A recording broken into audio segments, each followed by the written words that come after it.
Danzo Killer, Blackseed, Mwana Vlad Maput, Stan Shatter, Chola, Era, Mahora. Ndinopachoza vanhu vazhinji vari kutondisesa vakatombondiseka ndichavesa asi vakazozviona ndinengemesa ngoma tabuka ichiuya ititambe takatotamba kumberi tingahambe tozorwa tsoka saka uya itifambe topiwa mubairo saka tingashambe chingoma tabuka ichiuya ititambe takatotamba kumberi tingahambe tozorwa tsoka saka uya itifambe topiwa mubairo saka tingashambe nauya ndina muzanzi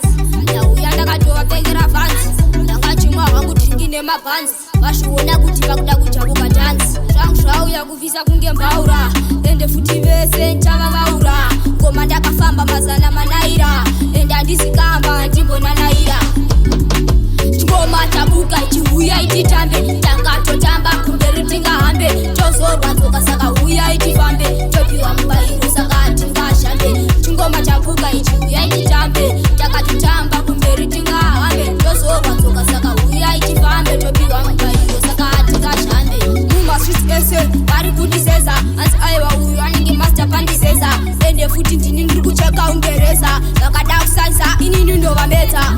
tinenge jeke ngoma idzineni havamboti eke tolapura ngoma uya ndiri bheke ndavasandisaize ndingavacheke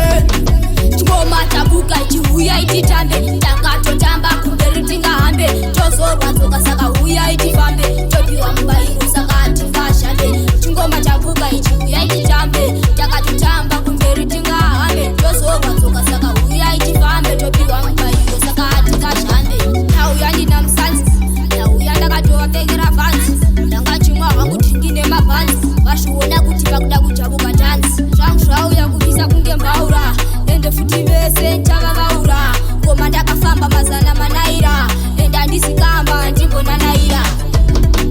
ngoma tabuka ichiuya ititambe takatotamba kumberi tingahambe tozorwa tsoka saka uya itifambe topiwa mubairo saka tingashambe chingoma tabuka ichiuya ititambe takatotamba kumberi tingahambe tozorwa tsoka saka uya itifambe topiwa mubairo saka tingashambe